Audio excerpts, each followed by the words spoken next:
Esteban Quirola le saluda. ¿Cómo ha pasado, economista? ¿Cómo está usted? Bueno, vivo, que al momento ya es bastante. Eso es mucho. A ver, economista. Bueno, le decía esto porque últimamente como que no lo hemos visto. Bueno, desde que terminó la prefectura, no ha estado muy presente en los medios sobre todo. No sé si en las redes. No he tenido la oportunidad de verlo. Bueno, yo he estado dedicado a la actividad agrícola, que es a lo que mi familia se dedica más de 100 años, y he estado dedicado a ayudar al prójimo. En pandemia estuvimos permanentemente entregando raciones alimenticias, y tal vez mucha gente dice eso hay que publicarlo, pero nosotros pensamos distinto. Nosotros creemos que cuando tú entregas algo de voluntad, no necesitas subirlo a las redes. Si lo subes a las redes, realmente es propaganda y no es una ayuda voluntaria. Y desde la fundación y como persona y como familia, nosotros entregamos de manera desinteresada las ayudas, alimentación e incluso ayudamos a gente que estuvo en algún momento muy grave en temas de COVID.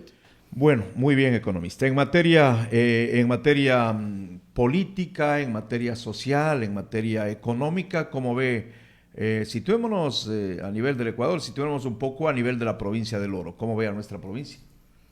Bueno, tú te das cuenta cómo están los precios de los víveres, ¿no? Y los precios de los víveres son muchas de las veces consecuencia de los problemas que hay en las vías. El otro día, no sé si viste en las redes que había un camión que había botado 2.000 pollos a la carretera. Ya, sí.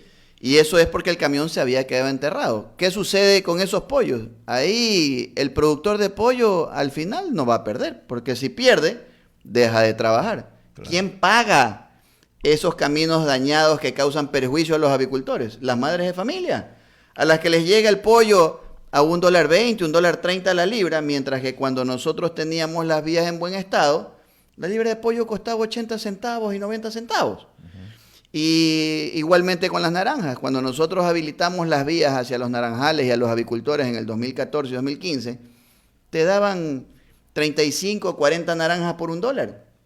Hoy te dan 15, 20 cuando la naranja está pequeña. Entonces, esa parte de la economía, muchas de las veces la gente no la comprende, pero son una consecuencia de no darle mantenimiento a las vías rurales. De las vías rurales sale la alimentación, se generan fuentes de empleo. No haber hecho sistemas de riego, nosotros hicimos 54 en nuestra administración, por ejemplo. No haber hecho sistemas de riego nuevos significa que la economía productiva no ha crecido. Y eso obviamente, ¿qué sucede? La población sí va creciendo. Claro. Cada año hay nuevos jóvenes que se incorporan a la población económicamente activa y cuando salen a la calle dicen no hay trabajo. ¿Por qué no hay trabajo? Porque no se generan las condiciones para que se genere trabajo. No se han hecho planes de emprendimiento. Nosotros hicimos más de 650 proyectos de emprendimiento. Y ese análisis desde el punto de vista, desde lo que hicimos nosotros de prefectura, con lo que está sufriendo la gente, es penoso. ¿Qué es lo que tú necesitas después de una pandemia? Poder generar para mantener a tu familia. Claro. ¿Cuál es la primera fuente de empleo? O lo que más fuentes de empleo genera. El agua, porque en el agua está la producción, con la producción hay fuentes de empleo, esas fuentes de empleo dinamizan la economía y así sucesivamente va mejorando las condiciones del ciudadano. Perfecto, ya vamos a hablar de estos temas. Economista, ¿usted definitivamente va a participar en las próximas elecciones como candidato a prefecto del Oro? Bueno, tú me conoces, Telmo, que yo no comparto mucho de la política tradicional y que yo soy un tipo frontal y transparente. Cuando a mí me preguntan, ¿usted va a ser candidato? Yo respondo de frente, sí, sí voy a ser candidato. Que lo que generalmente te respondería un político tradicional es, no sé, donde me ponga lo que diga el pueblo. Bueno, y otros alegatos que son tradicionales de la política antigua. Usted sí va a participar. Ahora, sí, usted tiene su propio movimiento, ¿no? Correcto. Que lo lidera, que lo formó, Sí 88. ¿Sale solo o tiene ya algunos acuerdos, algunos acercamientos con otras organizaciones políticas? Sí, al momento hemos hecho acuerdos de derecho con 2 movimientos nacionales y hay un acuerdo de hecho al momento con otro movimiento nacional que esperamos que, dependiendo de cuáles sean las alianzas adicionales, porque hemos conversado con varios partidos políticos, hemos conversado con varios actores políticos. Siempre nosotros buscando, Telmo, gente buena, gente correcta. gente a la que tú como ser humano no te dé vergüenza salir a pedir el voto por esa persona. Muchas de las veces dices, bueno, perdón, él tiene los votos. Sí, pero cuando tú pides, te cuesta un poco identificarte con alguien que tú sabes que no ha tenido en su vida una transparencia, una pulcritud en sus acciones, o gente que ya estuvo y ya demostró que no fue lo que el pueblo necesitaba, o que traicionó justamente esos anhelos del pueblo, de la gente. Entonces, sí hemos conversado con muchas personas, nosotros no nos cerramos al diálogo, sin embargo ese intercambio sí te enriquece en ir conociendo y desarrollando por dónde puede ir el tema político Ahora, en las próximas elecciones. cuando hablamos coaliciones, alianzas de derechos, significa que son mediante firma, mediante inscripción que se tendrá que hacer en su momento ante el Para CNE. resumirte, de derecho es cuando en la papeleta sale tu número y el número Así mismo es. de tu aliado. Claro que Y sí. de hecho es cuando sale un solo número y el otro no sale como número. Está apoyando nomás. Correcto. Ahora, esas alianzas de hecho están dadas con los social cristianos. Bueno, te cuento que el tema de social cristiano, como tú sabes, yo fui candidato y fui elegido prefecto, auspiciado por el Partido Social Cristiano, auspiciado por Suma. Yo tengo gratitud hacia la gente, hacia el mismísimo partido como tal. Y de esta participación quedaron muchísimos amigos, muchísima gente que está en el Partido Social Cristiano y que nos dice, Esteban, nosotros creemos que más allá de si logramos una alianza de hecho o de derecho, creemos que tú debes de ser otra vez el prefecto porque lo demostraste siendo prefecto, tu tesón, tu capacidad, tu entrega hacia la gente. Y bueno, y Arenillas puede dar fe de eso, ¿no? Ahí están un gran porcentaje de calles de Arenillas asfaltadas en mi administración, que no le puedo quitar obviamente el mérito a John Cherres, que todos saben que es mi amigo, mi compañero, mi hermano y con quien trabajamos fuerte, hombro a hombro. Ahí está Palmales Quebrada Seca, ahí está Chacras Balsalitos Comezones, ahí están lastradas las vías de la zona de La Cuca, lastradas las vías como la vía del gobernador, se generaron fuentes de empleo, se trajo un centro de rehabilitación a Arenillas. Entonces, al menos dentro de Arenillas la gente reconoce, y cuando venimos a Arenillas la gente nos recibe con gusto, y eso para mí también es un gusto, ¿no? Recibir ese cariño de la gente y reconocimiento. Ahora, entiendo que el día lunes, domingo lunes, estuvo en la ciudad de Guayaquil. Usted tiene su familia allá, pero de pronto no fue también ya con el afán de ir tamizando esta alianza de hecho con Jaime Nebot, que dicho sea de paso es el que manda en el Partido Social Cristiano a nivel nacional. No, mi visita el día lunes fue un tema netamente familiar. Allá, Fue nada político. Nada político, fue un tema netamente familiar con una de mis hermanas. ¿Qué pasó? ¿Se ha hablado con Nebot usted? No he tenido el gusto de hablar con Jaime Nebot desde hace tal vez unos 7 años. Bueno, pero obviamente las alianzas social cristianas se hace con él, pues, ¿no? Bueno, yo creo que aquí en El Oro sí hay una delegación, ¿no? Él obviamente controla los temas como una persona insignia en el partido, pero yo creería que aquí en El Oro sí hay delegación de funciones, cosa que tal vez en otras provincias tú ves que no es a un 100%. Muy bien. Bueno, usted... Es mi opinión, Telmo, sí, porque sí. no estoy dentro de la estructura y no conozco, ¿no? Obviamente. A nivel del Cantón Arenillas, usted seguramente apoyará a John César Cherres por la afinidad que tuvieron cuando usted fue prefecto y él fue alcalde. Mira, yo soy un tipo de palabra y soy un tipo de línea. Nosotros trabajamos con John César Cherres y seguiremos trabajando con John César Cherres.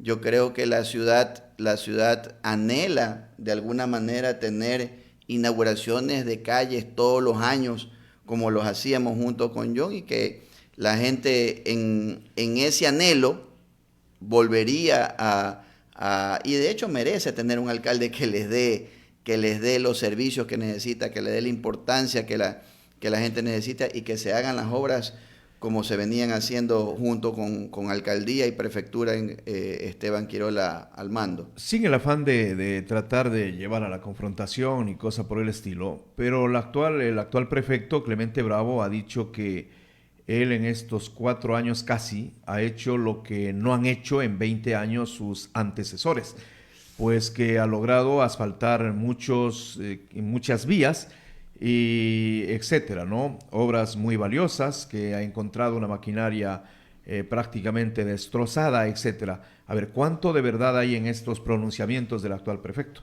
Mira, la mentira tiene patas cortas.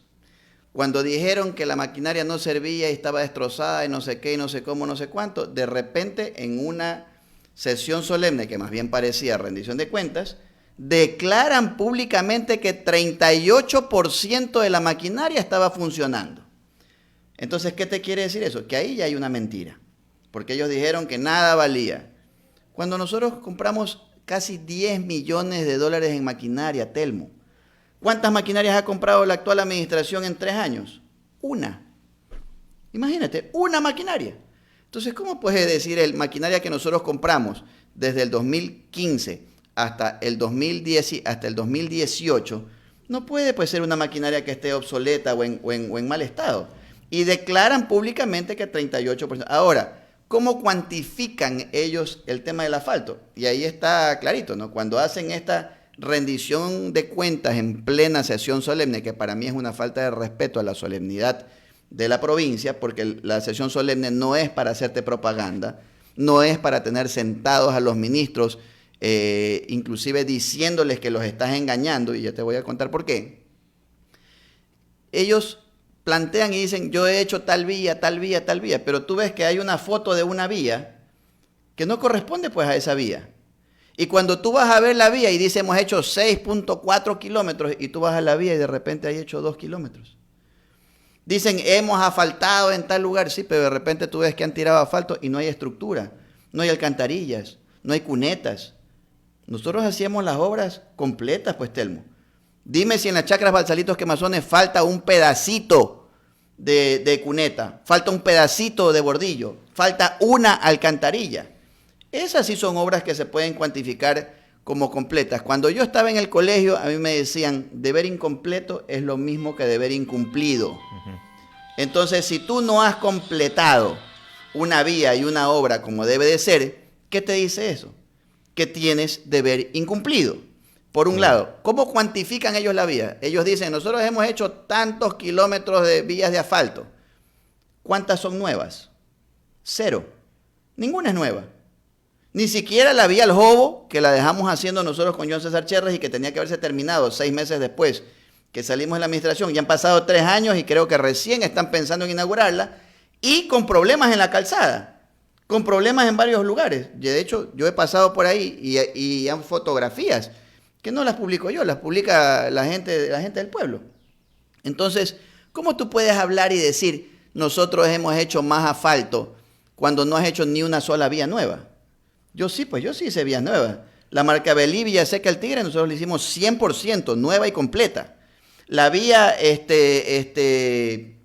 nosotros asfaltamos, hicimos completamente nuevas todas las alcantarillas, las cunetas de la vía Moro, la vía San Roque, la vía hasta Palo Solo, la vía Capiro. Nosotros hicimos las chacras Balsalitos Quemazones, una vía nueva, las Palmales Quebrada Seca. Nosotros hicimos la vía Gualtaco. Nadie le ha dado más dinero a Huaquillas del que dio Esteban Quirola dentro de sus obras. Y cuando hacen la cuantificación, ellos dicen hemos hecho tantos kilómetros de asfalto y ponen como si fueran kilómetros de asfalto los bacheos y mantenimientos rutinarios. Entonces eso es un engaño a la ciudadanía.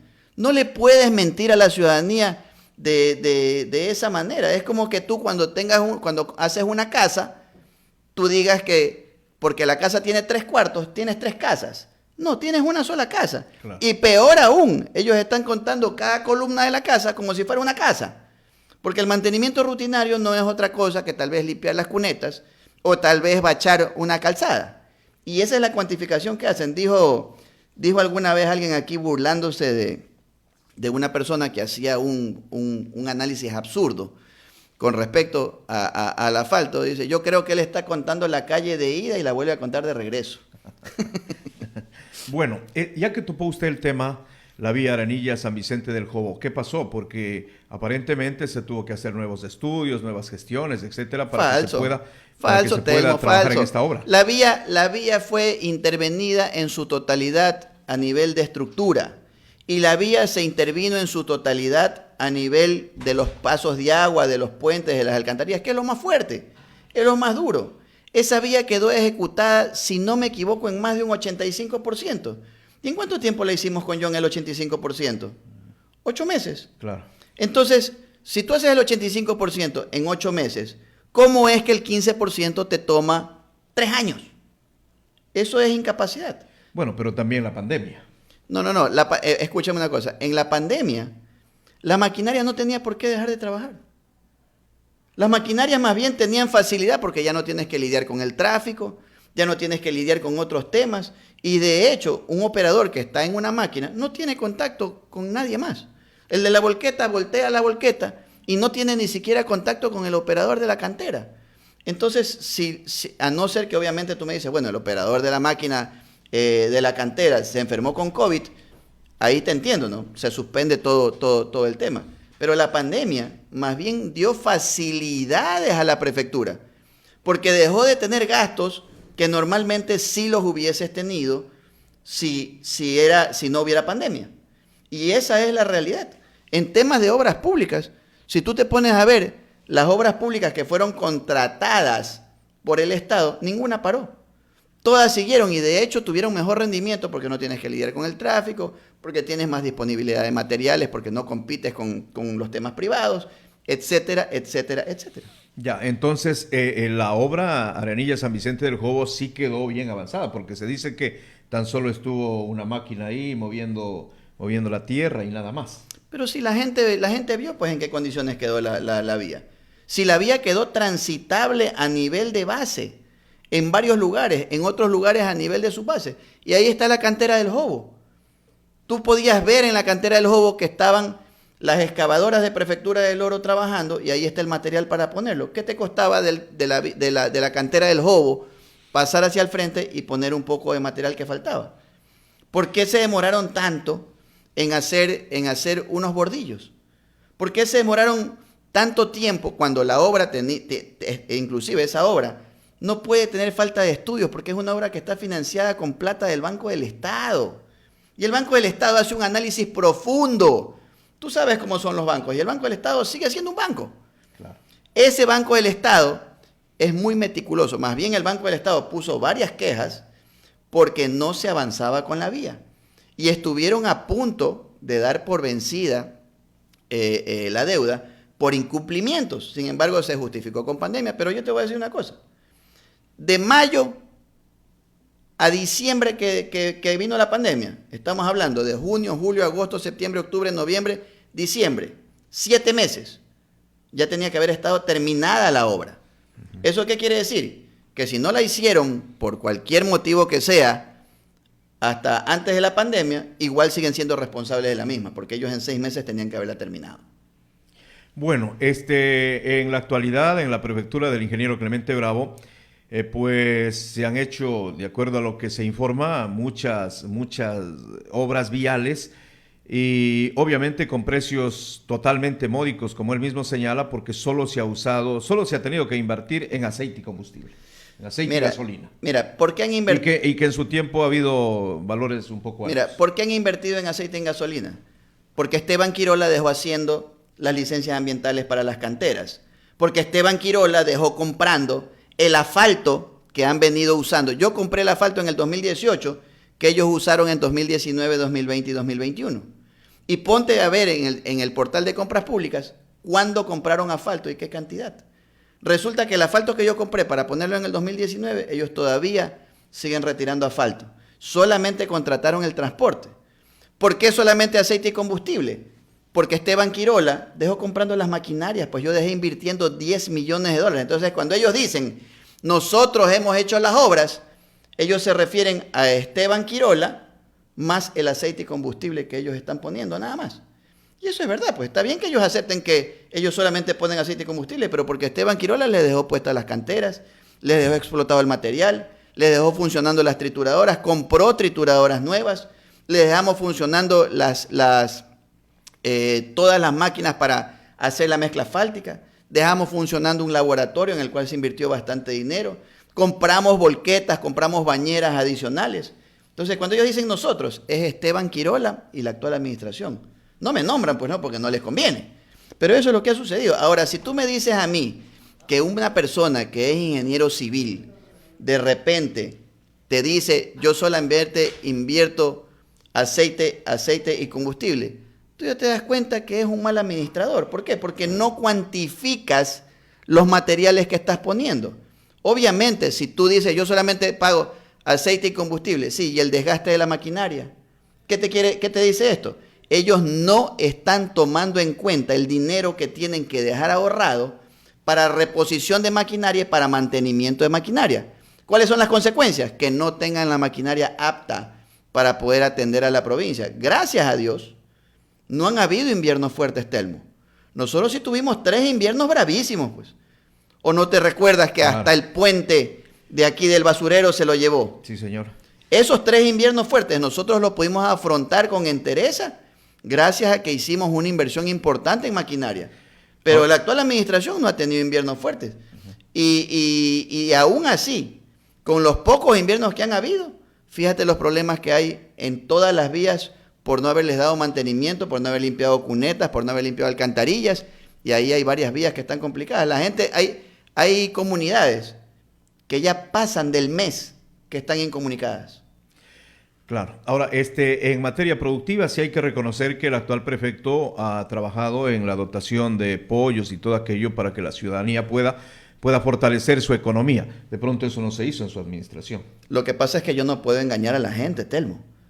Tú me vas a decir a mí que 5 pollos te generan una soberanía alimentaria. Te dan 5 pollos que te los cobran a $5 y de repente te pintan un mural que vale $250. Mejor que le regalen los $250 a la madre de familia. Y yo te voy a decir algo que nace del argot popular. Estuvimos en un barrio y una señora me dice, economista, me sale más caro criar el pollo que comprarlo. Y fui porque primero, las vacunas vienen para 200 pollos. ¿Por qué? Porque el punto de equilibrio son 200 pollos. Allá. Tienes que comprar un bebedero y tienes que comprar un alimentador. Tienes que estar limpiando el lugar donde pones los pollos, porque si no eso es contaminación. De hecho, en China hay un problema de gripe aviar, y esa gripe aviar justamente prohíbe que los temas avícolas están cerca de los ciudadanos. Y eso puede ser una consecuencia muy, muy grave. Las heces de los pollos son ácidas, por lo tanto lastiman las vías aéreas.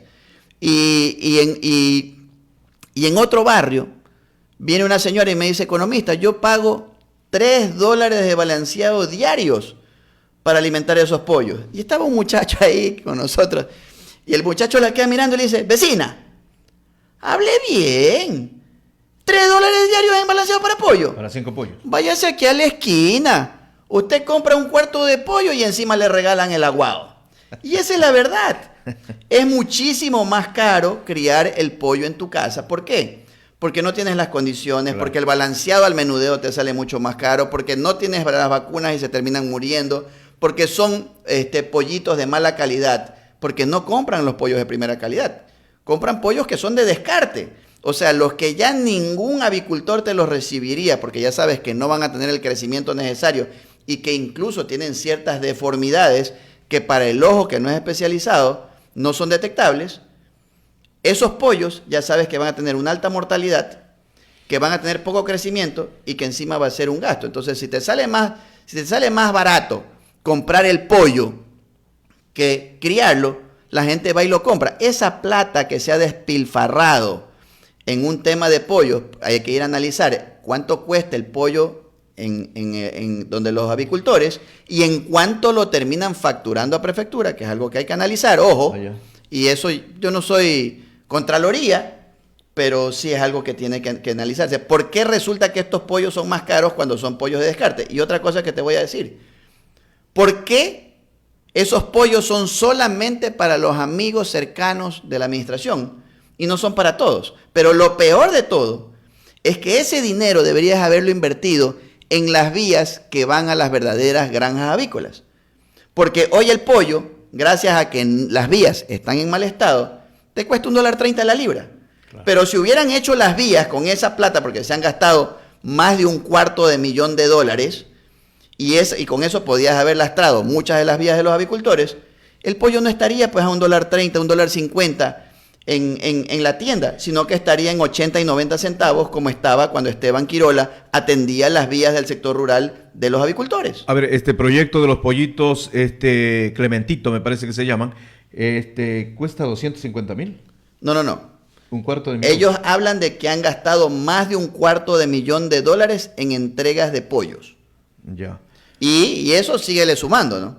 Síguele sumando, pero lo que hay que analizar es cuánto le cuesta el pollo a prefectura. Claro. Bueno, en todo caso, pues veamos qué pasa en el futuro. Son las 8:07. Economista. Nosotros no creemos que 5 pollos te solucionan el problema alimentario. Nosotros no creemos que 5 pollos te genere una granja avícola. Por eso nosotros preferíamos generar verdaderamente fuentes de empleo. Fuentes de empleo como por ejemplo la fábrica de zapatos y de textiles que pusimos en Guaquillas. Como por ejemplo la fábrica de jeans en la zona de Muluncay. Como por ejemplo la fábrica de sombreros que existe en El Retiro. Como por ejemplo los distintos emprendimientos de aluminio y vidrio, de metalmecánica, de electricidad, de bordados, de gorras, de camisas, de sábanas, emprendimientos inclusive de biodigestores. Eso sí genera fuente de empleo. El pollo no. El pollo te quita tiempo y te pone un gasto en tu familia. Bueno, es decir que sí se generaron algunos emprendimientos en su administración. Pero por supuesto, nosotros todos los años generábamos 150 emprendimientos distintos. Uh-huh. Y no es emprendimientos la gente ahora le dice emprendimiento a un cursillo que viene de una persona y te dice aprenda a coser. Eso no es un emprendimiento. El emprendimiento es venga, aprenda a coser, aquí están las máquinas para que usted genere una microempresa. Eso es un emprendimiento. No los cursillos que ahora te dan que van, te dicen, vea, esta es la tijera, esta es la tela, así se corta, así se cosa, y ahí quedó botado. Y tampoco los cursillos que te dicen, conéctese a internet, que usted conectándose a internet va a ser gran emprendedor. Eso es falso. El emprendedor necesita seguimiento, el emprendedor necesita capital, necesita inyección de dinero para poder salir adelante. Asesoría permanente, ¿no? Así es. Bueno, son las 8:09 en el país.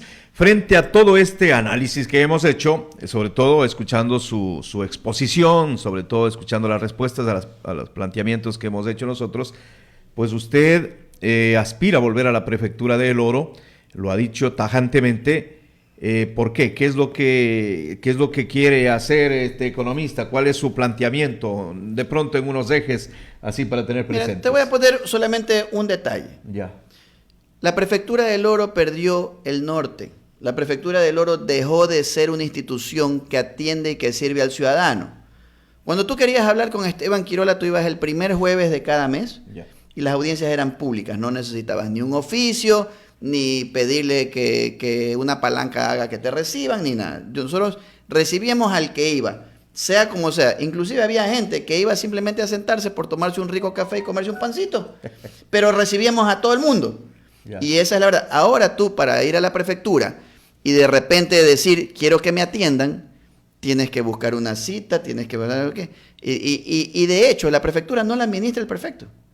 La prefectura es administrada por los asesores. Está administrada por el sobrino, está administrada por el director administrativo, está administrada por el director de obras públicas, pero el prefecto ni siquiera sabe qué sucede. Y te voy a poner un ejemplo. Cuando tú de repente haces un evento de reina de la provincia y ni siquiera tienes idea de quién va a cantar, ni qué va a cantar, ni cómo va a cantar, ¿qué te quiere decir eso? Que tú no administras, que los que administras o te dan administrando son otros. Y lo peor de todo es que como no administra, los otros le dan información errónea y lo hacen quedar mal. Ahí está uno de los ejemplos de por qué te digo que la prefectura perdió el norte, porque ya no hay prefectos, sino que otros administran la prefectura. A mí muchas de las veces me gozaban y me decían, ¿por qué el economista Quirola se queda hasta las 3 de la madrugada viendo los últimos detalles de Reina Mundial del Banano o de elección de reina o inclusive en la Reina de las Parroquias? Tú sabes que aquí hicimos una elección de reina en las parroquias. Así fue. Y yo estuve ahí en la madrugada viendo, haciendo prueba de sonido, verificando los temas de los artistas, viendo que no haya ni siquiera algo levantado en la pasarela para que no se vaya a caer ninguna niña, seguridad. Y muchas de las veces me decían, el economista está ahí por ver a las candidatas. Las candidatas muchas veces ni estaban. Y nosotros estábamos trabajando en los temas de sonido, haciendo las prácticas. Me acuerdo cuando la actual concejal de Machala, Lili Loaiza, intervino en un evento. Y yo estaba sentado viendo que todo esté a la perfección. Cuando la Sinfónica de la provincia del Oro, que hoy lastimosamente ya no existe, porque se han perdido los talentos y no se le ha dado el apoyo necesario, iba a tocar en vivo en un evento de Reina Mundial de Banano, yo estuve en todos y cada uno de los ensayos. ¿Por qué? Porque yo tenía que ver que eso fuera perfecto, porque para nosotros la Sinfónica era motivo de orgullo, Telmo. Así es. Entonces, una institución que ya no tiene prefecto y una institución que en plena pandemia se le ocurre cerrar un centro de salud, un patronato que atendía a más de 42,000 personas al año, se le ocurre cerrar y la plata se la gasta en comprar un televisor. Tú en plena pandemia, Telmo, ¿se te ocurriría comprarte un televisor en lugar de invertir en la salud de tu familia? No lo harías. Claro, no. Nadie con 2 centavos de inteligencia lo hubiera hecho. Y no podemos permitir que una institución sea indolente con los seres humanos. En ese patronato atendíamos mujeres embarazadas, atendíamos ginecología, atendíamos odontología. Tú ibas y te costaba $3 un calce. Y un calce con equipos de primera y con materiales de primera. Yo recuerdo tanto cuando yo fui a hacerme atender en el centro médico y la doctora me dijo, ahora sí entiendo por qué usted compra materiales de primera para este centro médico. Y me dijo, es porque usted también se venía a atender. Claro. Y yo le dije, se equivoca, doctora. Yeah. Yo ni siquiera pensé en venir a atenderme con usted. Yo compré los mejores materiales para este centro médico porque nuestra gente y nuestros ciudadanos merecen lo mejor que exista. Y de ahí en adelante ella dijo, economista tiene razón, esa es la manera de pensar. Hoy en día resulta que, como te digo, no hay odontología, no hay el servicio de rehabilitación de gerontológico ni de rehabilitación que existía, no hay la farmacia, no han comprado medicina en 3 años. ¿Cómo puede ser posible que una farmacia tenga todavía funcionarios ahí y que no tenga que expender? ¿Cómo puede ser posible que se haya perdido un programa como el de los discapacitados? Los convenios de los discapacitados a nivel rural ya no existen. Los convenios para adulto mayor a nivel rural ya no existen. La Sinfónica está perdida. Silabdi, que antes atendía cientos de niños, ahora tiene unos cuantos y es si no me equivoco, quien está al frente de eso no es un psicólogo clínico, no es una persona especializada en esto, sino que es un tecnólogo en sistemas. Entonces, por eso te digo, se ha perdido la visión de la institución como un servicio a la ciudadanía. Ahora tú pides que necesitas apoyo con material o alguna cosa y tienes que estar rogando a que te entreguen. Conmigo no era así, Telmo. Nosotros nos mandaban una solicitud de materiales pétreos y eso estaba aprobado per se. ¿Por qué? Porque mi secretaria recibía los oficios y decía, han pedido material, y ella ponía el aprobado y lo mandaba directamente a obras públicas o a riego y drenaje. Y a mí me mandaban un mensaje diciéndome, hicieron tales peticiones, se procedió a que se atienda por parte de las secretarías. Y había pues la maquinaria, había las volquetas para poder entregar los materiales. Ahora, por una volquetada te dicen ya, reúname 100 personas, prepárale ahí una comida a todos los que vamos, hágale un arroz con pollo, te sale más caro el disjockey y el arroz con pollo que la misma donación que te hace la prefectura. Y ojo que no es donación, porque el concepto que manejábamos nosotros de materiales pétreos es que el dueño del subsuelo ecuatoriano es el Estado ecuatoriano. ¿Y quién es el dueño del Estado ecuatoriano? El pueblo ecuatoriano. No, el pueblo. Entonces, ¿qué es lo que yo hacía? Yo lo que hacía era tomar esos materiales del subsuelo o de los ríos para entregárselos a su legítimo dueño, que es el pueblo. Por eso nosotros jamás negábamos materiales para ninguna persona, ningún tema social. Con eso se hicieron iglesias, se hicieron parques, se hicieron casas comunales, se atendieron carreteras, se atendieron asociaciones de desarrollo productivo, se atendieron asociaciones de transporte, etcétera, etcétera. Eso hoy no existe, Telmo. Entonces cuando tú me preguntas a mí ¿Por qué quiero yo regresar a la prefectura? No se trata de un tema de poder. Se trata de un tema de servicio, que la gente vuelva a tener una institución que nosotros logramos recuperarla en favor del ciudadano.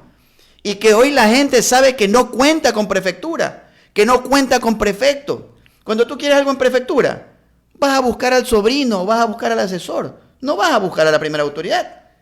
En mi caso, a mí me escribían un mensaje de texto y me decían, economista, necesitamos tal cosa. Inmediatamente se asignaba a una persona y se le hacía responsable. Ahora no hay quien se haga responsable. Yo te contaba aquí, nosotros hacíamos los convenios con John Cherres por teléfono. Me llamaba y me decía, Esteban, tenemos tantas calles que estamos preparando para asfalto. ¿Cuántos kilómetros son? Qué sé yo, 2 kilómetros. Llamaba yo a Obras Públicas, le decía, ingeniero Salazar, necesitamos atender a Arenillas con 2 kilómetros. ¿Podemos? Me dice, sí, economista, sí podemos con los 2 kilómetros. Inmediatamente, John, cuenta con eso. Y mandaban los documentos de prefectura por teléfono, un tema de convenio. Ahora, para que Arenillas consiga un convenio, es una rogadera, es que no hay plata. No tienes plata para hacer un convenio, pero sí tuviste más de $1 millón para gastarte en la fachada de un edificio en plena pandemia. Como dicen en el barrio, habla serio.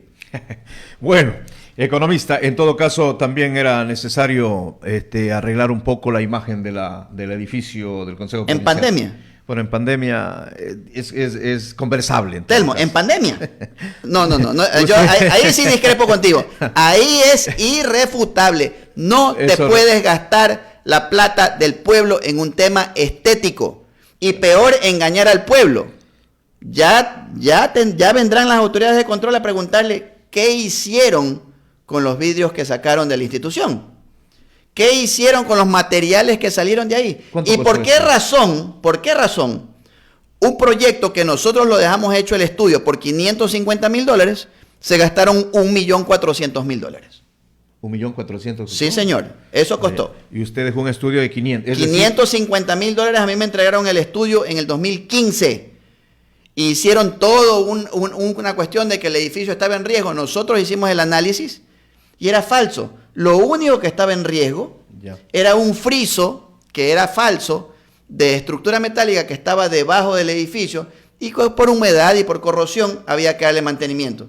Nosotros le dimos el mantenimiento, pero no nos gastamos $1,500,000, pues. Claro. Bueno, ya son las 8:19, economista, yo quiero agradecer, no sé, finalmente, ¿cuál es así su compromiso? Aunque en términos generales ya sabemos que va a continuar con los trabajos en materia vial, en materia productiva, etcétera.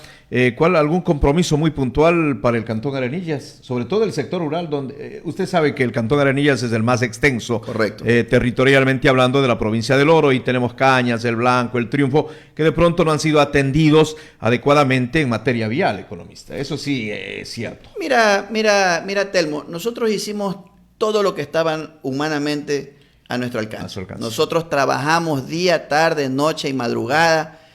Nosotros cuando íbamos a recorrer un cantón, habían tantas obras en ese cantón que nos dedicamos 1 y 2 días al mismo cantón para revisar todas las obras. Hay una declaración ahí del actual prefecto que dice, yo recorro 3 cantones en un día. ¿Qué quiere decir eso? Que tienes tan pocas obras en cada cantón que te da un día para recorrer 3 cantones. Nosotros teníamos tantas obras en un cantón que nosotros teníamos que venir aquí y tomarnos todo el tiempo para revisar, para analizar, para ver cómo bajábamos costos, para conversar con la gente, etcétera, etcétera, etcétera. Y teníamos que estar en varios lugares, porque nosotros teníamos un equipo lastrando, por ejemplo, en la zona de la Cuca, mientras teníamos otro equipo que estaba arriba en el Toro, pues, haciendo la vía que va hacia Piedras. Y teníamos otro equipo que estaba trabajando aquí en la zona de Chacras, Balsaritos, Quemazones. Y teníamos otro equipo que estaba trabajando en los temas del convenio para nosotros poder hacer el parque de Chacras junto con el alcalde. Y así también teníamos otro equipo que estaba asfaltando las calles de Arenillas. Y ojo, eso no se hacía solo en Arenillas. Eso se hacía en todos los cantones de la provincia. Por eso es que a mí me tomaba un día entero venir, y a veces alcanzábamos, por ejemplo, a ir hacia Huaquillas para poder también revisar los temas de Huaquillas. Yo me acuerdo haber inspeccionado una vía a las 11:30 de la noche con la alcaldesa de Portobelo. Imagínate, la gente decía, hasta las 11:30 de la noche estaban inspeccionando. Sí, señor. Y ahí estaba con nosotros el presidente de la Junta Parroquial sentado en el carro. 11:30 de la noche que se nos pasó un conejo adelante, recuerdo tanto en esa inspección. Entonces, la gente sabe que somos gente de trabajo. ¿Qué necesita la gente post pandemia? Necesita ingresos para su familia. Nuestro compromiso, y a lo que yo siempre me he dedicado toda mi vida, es a generar fuentes de empleo. Prefectura del Oro tiene que enfocarse en generar fuentes de empleo. Empleo, empleo y más empleo. Mejorar las condiciones para que haya producción. Mejorar los temas de riego. Fíjate cómo yo, sin ser prefecto, ya enlazamos a una asociación con el sector privado para que empiecen una producción de al menos 800 hectáreas de maíz. Eso va a generar fuentes de empleo aquí para el cantón. Eso es lo que necesita la provincia. Yo conozco la provincia. Yo fui administrador de esta provincia y tenemos el firme compromiso de dedicarnos a lo que mejor sabemos hacer, que es generar fuentes de empleo para los ciudadanos. Mira cuántas fuentes de empleo se generaron en las Chácaras Basalitos Quemazones. Mira cuántas fuentes de empleo se generaron en las Palmales Quebrada Seca. Sin embargo, a mí me criticaban, decían, sí, ahí está Quirola haciendo carreteras para el contrabando. No, señor. Mira cuántas bananeras hay ahí. Faltó el puente en Quebrada Seca. Mira, el puente no faltó porque yo lo dejé comprando. ¿Usted lo dejó comprando? Yo dejé comprando el puente. Metálica, sí, ¿no? Señor. Nosotros dejamos comprando el puente y el puente tenía estudio. El estudio quedó hecho de ese puente. Ese fue un compromiso que yo tuve con Lucho Galvez y él sabe que nosotros dejamos hecho el estudio, sabe que dejamos comprando el puente. Y es vergonzoso, pues, que tenga que venir una junta parroquial con su poco presupuesto y gastar dinero en hacer unas bases de un puente que ya quedó comprado y que prefectura sea tan indolente que en 3 años hayan sido incapaces de poder poner 2 simples bases para montar el puente que Esteban Quirola dejó comprando. Bueno, en un minuto, economista, para concluir esta entrevista sumamente importante. Además, muchas gracias a los seguidores, una serie de comentarios de diferentes partes de la provincia del Oro a su exposición. ¿Usted no le parece interesante lo que ha hecho Clemente Bravo? Obviamente es su política. Esto de reunirse semanalmente en las sabatinas y estar cerca al pueblo, dar su informe. ¿Usted no de pronto tomaría ese ejemplo para continuar en el futuro si gana las elecciones? Mira, ya al presidente Correa lo criticaron por gastar dinero en temas de sabatinas. Ya. Yo creo que las audiencias públicas son más sanas. ¿Por qué? Porque en la sabatina simplemente hablan horas de horas y la gente no se expresa. La gente no tiene oportunidad de decirle, oiga, yo no he venido aquí a escucharlo a usted. Yo he venido a que usted me escuche a mí. ¿A quién le dan el micrófono en una sabatina? Al que ya saben que lo va a elogiar y que le va a decir que es el más grande del mundo. Sin embargo, en una audiencia pública, ahí tú tienes el contacto con la gente. ¿Cuánto te cuesta una audiencia pública? No te cuesta nada. Porque se hace en las oficinas descentralizadas de Piñas, que nosotros pusimos esa modalidad de tener oficinas descentralizadas, y en la prefectura. Y tú podías tener contacto con la autoridad y hablar con la autoridad. De hecho, había gente que llegaba ahí y que simplemente iba por escuchar o por curiosidad y decían, es verdad. Con el economista Quirola tú puedes hablar ampliamente. Y no es que en una audiencia pública simplemente yo iba a sonreírle a la gente. No, estaban todos los directores. Y cuando la gente hacía una solicitud, sucedían 2 cosas. Una, o se atendía inmediatamente con el presupuesto que ya existía y que se dejaba para poder atender los temas de las audiencias públicas, que no era poca plata, que era por lo menos un 10% del presupuesto de varias secretarías, sacando el gasto corriente, te estoy hablando del presupuesto de inversión, y que cuando tú decías necesito esto, ahí estaba, pues, ingeniero Salazar, asígneme un ingeniero para que atienda esa solicitud. No es que no haya estudios. Director de estudios de proyectos, Luis Jaramillo, hágame el estudio de eso y continuamos para ver cómo le podemos hacer con obras públicas. Si no estaba, si era mucho dinero o era algo que faltaba, entonces quedaba para septiembre para ponerlo en el presupuesto del siguiente año. Cosa que no sucede en una sabatina. La sabatina es simplemente un tema para levantar el ego de la autoridad, para despilfarrar dinero o para justificar dinero mal gastado y que por ende llegará a ser dinero mal habido. Y el otro día te voy a llevar al argot popular, ¿no? Cuando yo le decía, no sé cuánto se gastarán en un evento de esos de Sabatina, pero un evento de esos de Sabatina vale algunos miles de dólares. Sí, pues. Entonces, yo pregunté, ¿alguien de ustedes ha escuchado una Sabatina? Y me dice, economista, yo empecé a escuchar la Sabatina, pero los primeros 25 o 30 minutos era saludando al uno, saludando al otro. Y cuando ya empezó a decir que se había comido un pescado frito con un trozo de verde, yo ahí apagué la radio, me dijo la persona. ¿Sabe por qué? A mí qué me interesa cuántos trozos de verde se habrá comido el prefecto. A mí lo que me interesa es que me escuche, pues, y que me hagan las obras que yo necesito. Te causa risa lo que estoy diciendo, pero es verdad. Esa es la verdad, Telmo. Bueno, la gente no quiere estar escuchando a una persona decir un montón de engaños, sino que la gente quiere ser escuchada. La Sabatina no tiene ningún sentido, es un despilfarro y no se escucha a la gente. En cambio, en una audiencia pública, los presidentes de junta parroquial iban a una audiencia pública, los alcaldes iban a una audiencia pública y públicamente se hablaban de los temas y de las necesidades. Eso es totalmente distinto. Yo no estoy de acuerdo con que se despilfarren miles y miles de dólares toditas las semanas, inclusive en pandemia, para un tema de Sabatina, cuando lo que la gente necesita no es saber qué desayunó el prefecto. Lo que la gente necesita es que sea escuchada. Por eso Dios nos dio a nosotros, Telmo, 2 oídos y una sola boca, para hablar menos y escuchar más. ¿Cómo no? Economista, muchas gracias por su presencia y este es el primer conversatorio preelectoral.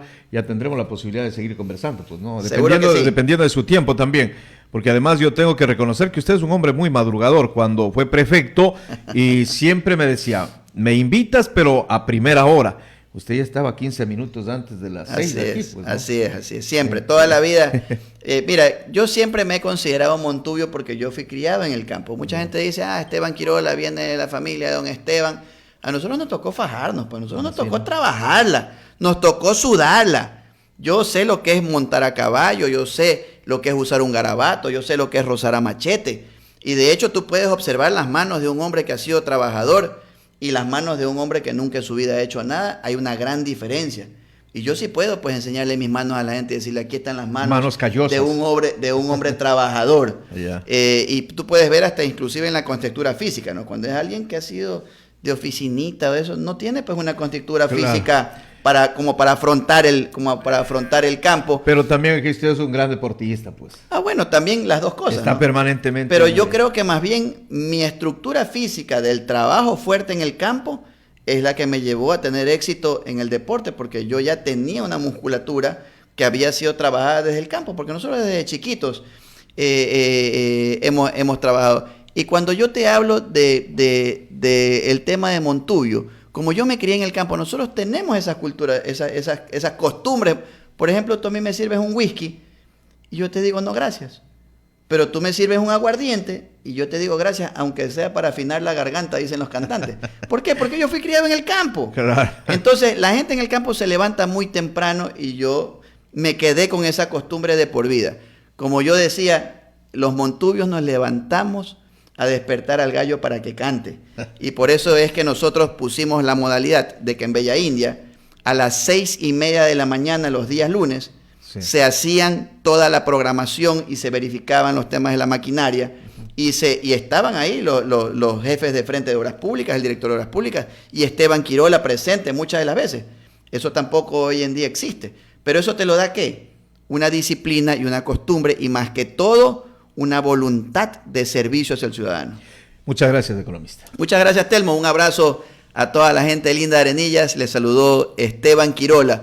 Así es que, como dijo Telmo, voy a volver a ser candidato a la prefectura del Oro, así que Quirola vuelve. Buenos días. Quirola vuelve. El contragolpe veo que han puesto algunos. ¿Este es ¿cómo se llama? ¿Y algún término con el que usted va a participar? Mira, eso nació en Puerto Bolívar de una persona que me dijo prefecto, y yo le dije ex prefecto. Me dijo, no señor. Usted será siguiendo el prefecto porque usted ganó las elecciones. Y ahora tiene que haber una revancha popular y tiene que venirse el contragolpe. Eso nace del argot popular, no nace de Esteban Quirola. Bueno, muy Por bien. ahí viene la cosa del contragolpe. El contragolpe.